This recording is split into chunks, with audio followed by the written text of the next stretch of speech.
Hi guys, sorry, somehow the video got disconnected. So anyways, not an issue. I will continue from here. I will explain you the concept of RL entries. I hope you have watched the last video and you will be through with this concept. Again, I'm explaining it. RL entries क्या होता है basically, ठीक है? तो होता क्या है कि हम लोग बात करें RL entries का, तो जैसे कि एक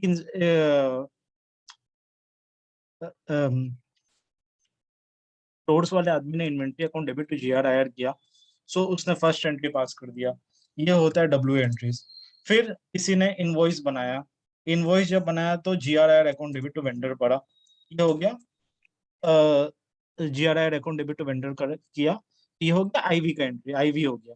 अब किसी ने पता चला कि आईवी को रिवर्स कर दिया, बोला नहीं नहीं पार्टी का माल खराब था या पार्टी को पैसा नहीं देना है, उसका माल क्वालिटी इशू था, एक काम करते हैं आईवी को रिवर्स कर देते हैं। तो क्या किया कि आईवी को रिवर्स कर दिया, तो क्या एंट्री हो गया, vendor account debit to GRIR। तो आप देखोगे कि पहला जब ये दोनों किया था तो ये GRIR तो खत्म हो गया, यहाँ पर क्रेडिट हुआ डेबिट हुआ। फिर जब ये एंट्री कर दिया vendor account debit to GRIR, तो ये वेंडर खत्म हो गया, वेंडर और ये वेंडर खत्म हो गया। और बच क्या गया, GRIR में क्रेडिट बैलेंस, और क्या बचा, इन्वेंट्री अकाउंट में डेबिट बैलेंस। तो जब आपका वो क्रेडिटर मतलब GRIR को रिवर्स, इनवॉइस को रिवर्स कर रहा है, तो उसको ये भी मेक श्योर करना है कि उसको GRN को भी रिवर्स करना है, क्योंकि नहीं तो आपका चाहे तो इन्वेंट्री बढ़ा हुआ रह जाएगा और आपका GRIR में क्रेडिट बैलेंस रह जाएगा। तो आप जैसे ही इसको रिवर्स करोगे तो एंट्री पड़ेगा GRIR account debit to inventory, ऐसा एंट्री पड़ जाएगा और GRIR बुक से हट जाएगा, और इन्वेंट्री भी कम जाएगा। तो ये भी ऐसा टाइप का भी नेचर आपको दिख सकता है लेजर में, ऐसा टाइप का नेचर्स भी आपको लेजर में दिख सकता है, GRIR के लेजर्स में।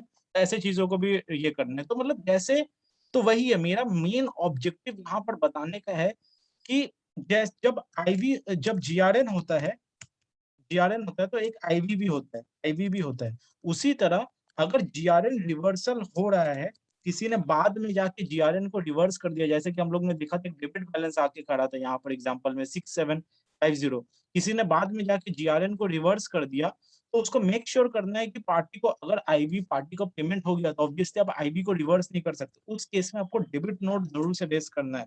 तभी जब वो तभी ये होता है जब दो fold controls of GRN and IV होता है, उसी तरह दो फोल्ड कंट्रोल्स आपका GR रिवर्सल और आईवी का भी होता है।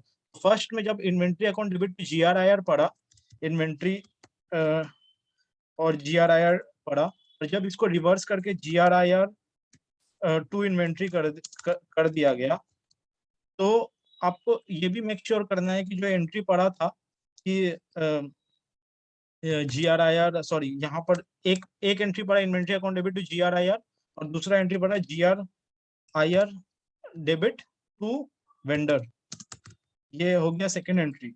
और बाद में किसी ने जाके supposedly GRIR account debit to inventory कर दिया, रिवर्स कर दिया इन्वेंट्री को, तो मेक श्योर करना है कि यहाँ पर भी पार्टी का एक डेबिट नोट रिलीज हो और ये vendor account debit to GRIR हो जाए, GRIR हो जाए, तो GRIR नॉक ऑफ हो जाएगा। उसी तरह किसी ने inventory account debit to GRIR किया है, GRIR टू वेंडर किया है, और उसके बाद वेंडर का एंट्री को रिवर्स कर दिया, vendor account debit to GRIR कर दिया, ऐसा कोई एंट्री कर दिया, vendor account debit to GRIR reverse कर दिया, तो आपके आपके लेजर में क्रेडिट बैलेंस रह जाएगा GRIR में, और आपको मेक श्योर करना है कि इन्वेंट्री भी रिवर्स हो, या फिर बहुत बार क्या होता है कि सर्विस एंट्री के शुरू एक्सपेंसेस आते हैं, मतलब यहाँ इन्वेंट्री की जगह एक्सपेंस हो जाता है, SES के थ्रू, सर्विस एंट्री शीट बोलते हैं उसको। तो अगर कोई आईवी रिवर्सल कर रहा है तो आपको एक्सपेंस का भी रिवर्सल करना है, मतलब एक्सपेंस को भी डिलीट करना है, रिवर्स करना है, एक कहीं भी एक तरफ कंट्रोल ना रहे, तो ये मेक श्योर करना है। नेक्स्ट आ जाते हैं डब्ल्यू एंट्री, एक और डब्ल्यू एंट्री दिख रहा है। सो ये 2017 से पड़ा हुआ है 2,09,000। तो इसमें भी वही है, वैसा टाइप का क्वेश्चन आपके माइंड में आना चाहिए, ऐसा टाइप का क्वेश्चन आपको पूछना है कि यार इतने दिन से पैसा पार्टी क्यों नहीं लेके जा रहा है, कहीं ये बेकार का फिक्टिशियस वेंडर्स तो नहीं है, या फिर कोई और केस में इसका आईवी होके, कोई ईओ में ऑलरेडी इसका GRN में आईवी होके तो प्रोसेस नहीं हो गया, ऐसा तो नहीं है। तो इसीलिए हम लोग ने ME23N में बोला था कि आपको पूरा प्रॉपरली देख लेना है, इसलिए पीओ चला के कि कहीं उस पीओ में दो ठो GR तो नहीं बन गया है। दो GR हम लोग बार बार बोल रहे हैं नहीं बनेगा, क्योंकि ऑर्डर क्वांटिटी उसको रोक देगा, क्योंकि जितना ऑर्डर क्वांटिटी होगा उतने का GR बन पाएगा। एक बार जीआर बन गया तो, लेकिन फिर पार्टी क्यों नहीं पैसा लेके जा रहा है? कहीं आपने मिसलीड करने के लिए फिक्टिशियस परचेजेस नहीं दिखाया हो ऐसा, जैसा हम लोग ने डेटर्स में एक बार असर्शंस में हम लोग ने पढ़े थे, डेटर्स का याद, असर्शंस वाला वीडियो देखोगे तो वहां पर लिखा हुआ था बुक में भी कि लास्ट के तरफ में ज्यादा सेल दिखा के फिर नेक्स्ट ईयर बिगिनिंग की तरफ सारा सेल्स रिटर्न दिखा रहा है। तो कहीं ऐसा तो नहीं है कि यार टैक्स बचाने की वजह से इन्फ्लेट करके परचेज दिखा दिया और अब इस साल का टैक्स इतना अच्छा टैक्सेबल इनकम नहीं आने वाला है तो इस साल सारा इनकम में बुक कर देंगे, ऐसा कुछ तो नहीं किया। तो क्यों पैसा नहीं ले जा रहा है? सिर्फ क्रेडिट बैलेंस आइडेंटिफाई करके क्लाइंट को दे दिए, एज बना के क्लाइंट को दे दिए कि ये पैसा पड़ा होगा, इसको क्लियर करिए, इससे नहीं होता। ठीक है? तो वैसे टाइप करके सोचना था। हमें 23N को यूज़ करना, अच्छे से पीओ को चला-चला के देखना, रूट कॉज़ आइडेंटिफाई करना, खासकर जब ये सब इंटरनल ऑडिट कर रहे हो, यही सब में मज़ा है। सिर्फ खाली एज बना के छोड़ देने से मज़ा नहीं आता। आपको रूट कॉज़ आइडेंटिफाई करना है। उसी तरह नेक्स्ट एक लाइन आइटम है H678, तो इधर 5,90,000 6 लाख ऐसा करके दिख रहा है। अच्छा, यहाँ पर एक शॉकिंग चीज़ दिख रहा है कि मेरा डब्ल्यूई एंट्री 5,90,000 का है और आईवी हुआ है 6 लाख का, मतलब कि जीआर से ज़्यादा आईवी हो गया। सो इधर पर आप देखोगे, इधर पर डिटेल में 59 क्वांटिटी का जीआर था, 60 क्वांटिटी का आईवी हो गया। ये हो नहीं सकता। ये जनरली जब यहाँ पर जब वो आदमी आईवी बनाने जाएगा, ये जीआर है, ये मतलब पीओ का स्क्रीन है, पीओ नंबर में देखोगे यहाँ पर अगर कहीं बाय चांस आपको आईवी ज़्यादा दिख रहा है जीआर से, जीआर क्वांटिटी से ज़्यादा आईवी दिख रहा है, ऐसा कोई भी सॉफ्टवेयर करने नहीं देगा। जनरली सॉफ्टवेयर में कंट्रोल रहेंगे। जैसे कि ये 6 क्वांटिटी का जीआर आपने ऊपर में देखा होगा, 6 क्वांटिटी का जीआर था, तो आईवी भी उसको 6 क्वांटिटी का ही बनाने देगा। अगर वो यहाँ पर 10 क्वांटिटी देगा तो एरर मैसेज आएगा कि आपका जीआर इतना का है नहीं, आप आईवी कैसे बना सकते हैं इतना? सो आपको ये वाला कंट्रोल चेक कर लेना है क्लाइंट में जाके कि ऐसा हो रहा है तो, मतलब ऐसा है तो उसका स्क्रीनशॉट आप रख सकते हो, वो आपका आईएफसी टेस्टिंग का पार्ट बन सकता है। इसमें रिस्क है, मतलब कंट्रोल्स है, सॉरी, कंट्रोल्स है क्लाइंट के इसमें, और ऐसा चीज को प्रोसेस करने नहीं दे रहा है। सो इस पॉइंट ऑफ व्यू से भी आप देख सकते हो। सो हाँ, सो यहाँ पर तो वही ये वाला मैंने ऐसे एग्जांपल रखा है, ऐसा मैंने देखा नहीं ऑब्वियसली, क्योंकि सारे क्लाइंट्स में ऐसा कंट्रोल होता है कि ज्यादा करने नहीं देगा, जीआर से ज्यादा आईवी करने नहीं देगा, बट ऐसा भी सिचुएशंस आ सकता है। और सिमिलरली यहाँ पर एक 27 अप्रैल 2020, ये करंट केस है। हम लोग 31 मार्च 2021 को ऑडिट कर रहे हैं और हमको 27 अप्रैल से ये पार्टी पैसा ही नहीं ले जा रहा है। क्या हुआ? डिस्प्यूटेड केस है क्या? क्या हो गया? इसका जीआरएन बन के अटका हुआ क्यों है? क्या रीजन है? बिल में कोई इशू है क्या? बिल में कोई सपोर्टिंग डॉक्यूमेंट्स का मिसिंग है क्या? पार्टी अभी तक बिल नहीं दिया। तो थोड़ा-सा डिटेल में डेप्थ में समझना पड़ेगा कि ये सब क्यों हैंग कर रहा है, ये सब क्यों हैंग कर रहा है आपका जीआरआईआर के लेजर में। सो मेरा ऑब्जेक्टिव यही था, और यहाँ पर सेम, यहाँ पर भी 2 सितंबर का डेट का कुछ 48,000 बैलेंस आ रहा है पार्टी का। सो ऑब्जेक्टिव यही था कि सिर्फ ओल्ड को आइडेंटिफाई करके एजिंग बना के, ईयर वाइज एजिंग बना के बस मत छोड़ देना। आप थोड़ा-सा रूट कॉज़ एनालिसिस करना, और खासकर जब आप ऐसा-ऐसा एनालिसिस करके दोगे ना कि देखिए सर आपका जीआरएन रिवर्स कर दिया लेकिन किसी पार्टी को डेबिट नोट रेज़ ही नहीं किया। सिर्फ एक तरफ रिवर्सल हुआ है। क्योंकि जीआरएन रिवर्स किया तो ठीक है, इन्वेंटरी कम गया, जीआरआईआर डेबिट हो गया, लेकिन जीआरआईआर में डेबिट बैलेंस पड़ा हुआ है। जैसे कि इस केस में, और पार्टी से 6, अब क्या है ये क्या बोलना चाह रहा है? ये बोलना चाह रहा है कि अब आपको पार्टी से क्लेम करना पड़ेगा 6,750 रुपीज़। वो किया ही नहीं है। सो ऐसे करके नहीं होगा। 6750 हमको पार्टी से क्लेम करना पड़ेगा, और हमको, सो जब क्लेम करेंगे तो वेंडर डेबिट हो जाएगा और जीआरआईआर क्रेडिट हो जाएगा। और वो वेंडर में डेबिट बैलेंस रहेगा, जब उसका नेक्स्ट बिल आएगा कोई क्रेडिट बैलेंस का, उसके साथ उसको एडजस्ट कर देंगे। तो ऐसे टाइप को, उसी तरह यहाँ पर आरएल एंट्रीज है कि आईवी रिवर्स कर दिया लेकिन इन्वेंटरी आपका बढ़ा हुआ है या फिर एक्सपेंस आपका बढ़ा हुआ है। आपने आईवी खर्च, आपने पेमेंट वाला जो एंट्री मारा था जीआरआईआर टू क्रेडिटर, तो आपने क्रेडिटर अकाउंट डेबिट जीआरआईआर कर दिया, लेकिन आपने इन्वेंटरी तो आपका बढ़ा हुआ है। तो इन्वेंटरी को भी तो आपको रिवर्स करना पड़ेगा, अगर आपने पेमेंट नहीं किया तो। वो तो इन्वेंटरी लेके ही गया होगा पार्टी। तो ऐसा-ऐसा केसेस को देखना है, ये सब हैंग क्यों कर रहा है, सिर्फ एज बना के छोड़ नहीं देना है। तो यही मैंने लिखा है यहाँ पर कुछ चेकिंग नोट्स में कि जैसे कि हम लोग ने चेक ओल्ड बैलेंस किया था और रीज़न करने का, आइडेंटिफाई करने का ये देखे थे। Check whether any identity taken and subsequently reversed, इसमें इस केस में नहीं आएगा, क्योंकि जैसे मैंने बोला अभी के सिस्टम में जीआरआईआर के टाइम पे आईटीसी नहीं लेते हैं। बट फिर भी अगर कुछ ऐसा केस मिले तो वो एंगल से भी देख लेना कि 180 डेज से ज़्यादा नहीं हो रहा है और रिवर्स हो जा रहा है कि नहीं। Check reason for debit balance whether debit note issued, जो मैं बोल रहा था कि अगर डेबिट बैलेंस आ रहा है तो बाद में सब्सिक्वेंटली उसको डेबिट नोट पार्टी को रेज़ कर रहे हैं कि नहीं। Check short IV made and reasons, short IV क्यों बन रहा है? शॉर्ट क्वांटिटी का पार्टी क्यों दे रहा है, वो 5 क्वांटिटी का जीआर बना रहा है, वो 3 क्वांटिटी का आईवी क्यों, 3 क्वांटिटी का ही आईवी क्यों हो रहा है, क्या बिल में ही वो 3 क्वांटिटी दिया, क्या 3 मे बी 2 क्वांटिटी वो रिजेक्शन किया, बट वो 2 क्वांटिटी रिजेक्ट करना ऐसा हो सकता है कि मे बी वो 5 क्वांटिटी का जीआर बना दिया और लेकिन बाद में उसने रिजेक्ट किया, लेकिन सिस्टम से रिजेक्ट किया ही नहीं। वो तो पार्टी को फोन करके वो बोल दिया कि अच्छा सुनो, तुम्हारा ना 2 क्वालिटी अच्छा नहीं, तुम अपना लेके जाओ। तो लेके चला गया पार्टी, लेकिन उसने 2 क्वांटिटी का सिस्टम में जीआरएन को रिवर्स नहीं किया और वो मेरे को इधर पर एज एन इनकम दिख रहा है, 22,000 मेरे को इनकम दिख रहा है। तो ऐसा सिचुएशंस आ सकता है। और क्या हो सकता है, और check whether any IV subsequently reverse, जैसा हम लोग ने बोला था आईवी को रिवर्स कर दिया लेकिन जीआरएन को फिर रिवर्स नहीं किया, इन्वेंट्री से मेरे को आउट करना है। और check any IV made more than GR, मतलब कि आईवी कर दिया जीआर से ज्यादा, ये तो सबसे बड़ा, इसी को 3 वे मैच का कंट्रोल बोला जाता है। 3 वे मैच कंट्रोल का एक पार्ट है कि 3 वे मैच के कंट्रोल, मैंने बहुत बार पीओज वाले वीडियोस में बोला है कि जब पीओ क्वांटिटी जीआरएन क्वांटिटी से मैच करता है, मतलब ज्यादा जीआरएन को पीओ में जो रेट है वही रेट जीआरएन में पिकअप करता है और वही रेट आईवी में पिकअप करता है, प्लस पीओ का क्वांटिटी जीआर क्वांटिटी, जीआर का क्वांटिटी आईवी क्वांटिटी से ज्यादा नहीं हो सकता। मतलब रेट्स पीओ से पिकअप करेगा, मतलब आईवी में रेट्स जो होगा वो पीओ से पिकअप करेगा और आईवी में जीआर क्वांटिटी से ज्यादा आईवी नहीं हो सकता। ये सबको 3 वे मैच का कंट्रोल्स में आता है, जो कि इंटरव्यूज में पूछते भी है कि 3 वे मैच। एक बार पूरा परचेज का वीडियो ध्यान से देखना, वहां पर मैंने अच्छे से समझाया कि ये सारा क्या है इसमें। तो इस तरीके से मैंने कुछ ऑब्जर्वेशंस आइडेंटिफाई किया और मैंने ये 23 लाख को एक कंफर्ट लिया कि इसमें क्या क्या मेरे को ऑब्जर्वेशंस मिला, और ऐसा ऑब्जर्वेशंस मैं पार्टनर्स को प्रेजेंट करूंगा। और याद रखना, ऐसा ऑब्जर्वेशंस बहुत कम लोग निकालते हैं। ऐसा ऑब्जर्वेशंस जब पार्टनर्स को प्रेजेंट करोगे, आपका पार्टनर सच में खुश होगा, क्योंकि आपने रिस्क आइडेंटिफाई किया है। आपने सिर्फ एक एजिंग बना के नहीं छोड़ दिया है, आपने दिखाया है कंपनी को, देखिए आपका डेबिट बैलेंस आ रहा है तो क्यों आ रहा है, आपका क्रेडिट बैलेंस आ रहा है तो क्यों आ रहा है, क्या प्रॉब्लम है। तो आपको आपका क्लाइंट भी अप्रिशिएट करेगा जब आप उसको रीजंस के साथ देते हो, और आपको पार्टनर तो ऑब्वियसली अप्रिशिएट करेगा। सो अब हम लोग आ जाते हैं फिर से फर्स्ट वाले शीट में। तो फर्स्ट वाले शीट में हम लोग यहाँ थे। सो हम लोग ने 23 लैक्स का कंफर्ट ले लिया एक, और क्या क्या उसमें ऑब्जर्वेशंस मिला वो वाला हो गया।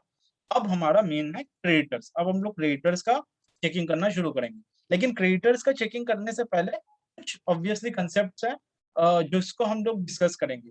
सो कंसेप्ट से पहले एक और जो हम लोग ने ट्रेड रिसीवेबल में भी किया था, एनालिटिकल प्रोसीड्योर्स। हम लोग थोड़ा एनालिटिकल प्रोसीड्योर्स भी लगा के देखते हैं कि इसमें क्या एनालिटिकल प्रोसीड्योर्स बेटर है।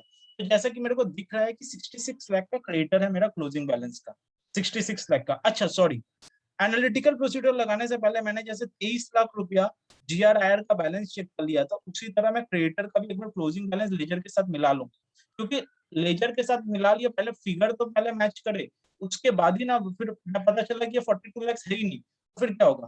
तो मेरे पास यहाँ पर लेजर है, और लेजर रन करना तो मैंने सिखाई दिया था, वो वीडियोस देख लेना। हाँ प्लीज, डेटर्स वेटर्स का सारा वीडियोस देखना, सारा वीडियोस में, हर वीडियोस में सेम कंसेप्ट को रिपीट करेंगे तो वीडियो का लेंथ बहुत ज्यादा हो जाएगा और आपके पास स्ट्रेंथ नहीं होगा सारा वीडियोस को देखने का। ठीक है, तो जहाँ पर जो वीडियोस है उसको प्लीज थोड़ा रेफर कर लेना। डेटर्स के वीडियोस में सारा लेजर वेजर दिखना बताएं।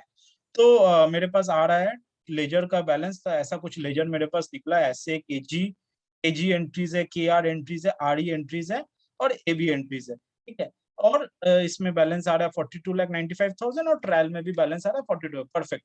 सो आई कैन प्रोसीड नाउ। मतलब मेरा ट्रायल का बैलेंस इससे। तो मैंने क्या क्या चेक किया, मैंने क्रेडिटर्स का, अच्छा सॉरी, ओपनिंग बैलेंस को भी मैंने लास्ट ईयर ऑडिटेड ट्रायल से मिला लिया, और क्लोजिंग बैलेंस को मैंने लेजर के साथ मिला के देख लिया कि सारा मैच कर रहा है कि नहीं। अच्छा, क्रेडिटर्स का बैलेंस मैच कर रहा है कि नहीं। अब क्योंकि थोड़ा सा टाइम लिए ही है, तो मैं थोड़ा डॉक्यूमेंट टाइप भी फिर से बता देता हूँ कि क्रेडिटर्स में क्या क्या वाइटल डॉक्यूमेंट टाइप्स है। सो कुछ डॉक्यूमेंट टाइप्स हम लोग ऑलरेडी डिस्कस कर चुके हैं। तो हम लोग ने आरई, जैसा कि मैंने बोला, इनवॉइस का होता है, आरएल रिवर्सल होता है, और डब्ल्यूई के बारे में बात कर ली है, डब्ल्यूई गुड्स रिसिप्ट। उसके अलावा क्या बचता है, एबी। एबी डॉक्यूमेंट टाइप वही होता है, कभी कभी पैसा जो आता है और पैसा का सेट ऑफ का जो एंट्रीज होता है, मतलब एक क्रेडिट बैलेंस और डेबिट बैलेंस, एडवांस के साथ पैसा जब एक लाइबिलिटी के साथ सेट ऑफ होता है क्रेडिटर के साथ, तब एबी डॉक्यूमेंट टाइप जनरेट होता है। ठीक है, उसी तरह के आर होता है कि जब आप पीओ जीआरएन रूट के थ्रू भी नहीं कर रहे हो, आपने डायरेक्टली कोई डायरेक्ट एंट्री मारा है, expense account debit to creditors account, मतलब एक्सपेंस डेबिट टू वेंडर, कोई सब लेजर में ही मारा है लेकिन डायरेक्ट एंट्री मारा है, नॉट थ्रू जीआरएन वीआरएन, तो केआर डॉक्यूमेंट टाइप का एंट्री नहीं होगा, ठीक है। उसी तरह केजी होता है डेबिट नोट, जब आप डेबिट नोट रेज करते हो क्रेडिटर्स का जब डेबिट नोट रेज करते हो तो केजी टाइप एंट्री होता है। और एक डेबिट नोट रेज करने का और एक डॉक्यूमेंट टाइप होता है आर, ये भी मैंने देखा है, बहुत कम देखा है, बट केजी डॉक्यूमेंट टाइप बहुत ज्यादा कॉमन है। अगर कोई एलडी चार्ज होता है, जैसे कब वेंडर अकाउंट डेबिट होता है टू, कभी कभी मिसलेनियस इनकम में ले जाते हैं, कभी कभी इन्वेंट्री का कॉस्ट से उसको कमा भी देता है, जब एलडी लिक्विडेटेड डैमेजेस का बिल्स रेज होता है, लिक्विडेटेड डैमेजेस, सो एलडी होता है उसका मतलब। सो उसमें भी केजी डॉक्यूमेंट टाइप यूज होता है। और आरए डॉक्यूमेंट टाइप मैंने एक्चुअली रिस्क परचेज क्लॉज में देखा था। रिस्क परचेज क्लॉज थोड़ा सा मतलब दूसरा चीज है कि रिस्क, जब अगर वेंडर मटेरियल नहीं सप्लाई कर पाता है तो हम लोग दूसरे वेंडर से हाई प्राइस में खरीद लेते हैं, तो डिफरेंस प्राइस के लिए उसको डेबिट नोट रेज करता है, वो होता है। जब ये दोनों डेबिट नोट्स का टाइप है। और केजी हो जाता है आउटगोइंग पेमेंट, मतलब किसी को पेमेंट वेमेंट जब हम लोग करते हैं, पेमेंट का एंट्री करते हैं एडवांस में, जब पेमेंट करते हैं एडवांस में, किसी को एडवांस देके रखता है, तो केजेड अकाउंटिंग टाइप जनरेट होता है। तो यहाँ तक ये हो जाता है डॉक्यूमेंट टाइप्स। तो डॉक्यूमेंट टाइप्स मैंने बता दिया, लेजर्स हमने चेक कर लिया। एक काम करते हैं, कंसेप्ट का जब बात ही कर रहे हैं तो मैं बस और एक चीज बता देता हूँ कि कस्टमर लेजर देखने का इसका टी कोड होता है FBL1N। जैसे कि डेटर्स का होता है FBL5N होता है डेटर्स के लिए, सॉरी वेंडर्स के लिए, वेंडर का FBL1N होता है और डेटर्स का FBL5N होता है। कस्टमर मैंने गलत वर्ड बोला था, वेंडर्स का FBL1N होता है, कस्टमर का FBL5N होता है। तो यहाँ पर आप टी कोड में FBL5N FBL1N sorry FBL1N FBL1N दोगे और यहाँ पर वेंडर कोड दे दोगे, सब लेजर को ऑब्वियसली सब वेंडर कोड, और यहाँ पर कंपनी कोड दे दोगे और यहाँ पर ओपन आइटम्स चला देंगे और नॉर्मल आइटम्स चला देंगे तो आ जाएगा। नॉर्मल आइटम्स क्या होता है, स्पेशल आइटम्स क्या होता है, नोटेड पार्ट, सारा हमने डिस्कस किया, ठीक है। क्लियर्ड आइटम्स, तो प्लीज थोड़ा डेटर्स का वीडियो देख लेना। हाँ, मैं बस खाली यहाँ पर बता दिया कि FBL1N से हम लोग कस्टमर लेजर को देख सकते हैं, ठीक है। तो प्लीज थोड़ा डेटर्स का वीडियो देख लेना। अब हम लोग मेन पार्ट में जाते हैं, कंसेप्ट हमारा थोड़ा बहुत हो गया है। अब हम मेन पार्ट में जाते हैं कि क्रेडिटर्स का एनालिटिकल प्रोसीड्यूर्स थोड़ा सा लगा के देखते हैं। सो एनालिटिकल प्रोसीड्यूर्स का सेम जैसे डेटर्स का मैंने किया था वैसे ही मैंने किया। हम्प्टी डम्प्टी कंपनी है हमारा, और उसका मैंने क्या किया, तो एक मैंने निकालने का कोशिश किया है कि टर्नओवर रेशियो। सो अगर आप देखोगे तो मेरा मैंने यहाँ पर मान के चला है कि सॉरी, हाँ, एक मैंने निकाल के रखा है टर्नओवर रेशियो। यहाँ पर आपको लेना पड़ता है credit purchases, not purchases, but ये होता है क्रेडिट परचेजेस। तो क्रेडिट में कितना परचेजेस था, ये आप लोगे, क्रेडिट परचेज को लोगे। और उसके बाद एवरेज क्रेडिटर्स, मतलब opening plus closing divided by 2। मेरा ओपनिंग जैसे कि 66 लाख था और मेरा क्लोजिंग 47 था, 47 था, तो मैंने उसको किया, वो दोनों को लिया और डिवाइड किया 2 से, तो मैंने क्रेडिट परचेज लिया फिगर। इसको भी थोड़ा अच्छे से लिख ही देता है, क्रेडिट परचेजेस, क्रेडिट परचेजेस लिया, एवरेज क्रेडिटर्स लिया, और this divided by this is equal to turnover ratio. So turnover ratio क्या बताता है, एक बार डेफिनेशन भी पढ़ लेते हैं। Accounts payable turnover ratio measures the number of times over a given period that a company pays its average account payable account। मतलब मेरे एवरेज अकाउंट पेबल को एक साल में मैं कितना नंबर ऑफ टाइम्स पे करता हूँ। तो क्योंकि यहाँ पर आप देख रहे हो कि 56 से 11.79 के करीब रेशियो, मतलब कि ऑलमोस्ट एक साल में ऑलमोस्ट एवरी 30 डेज में अपने एवरेज क्रेडिटर्स को पे करते रहता हूँ।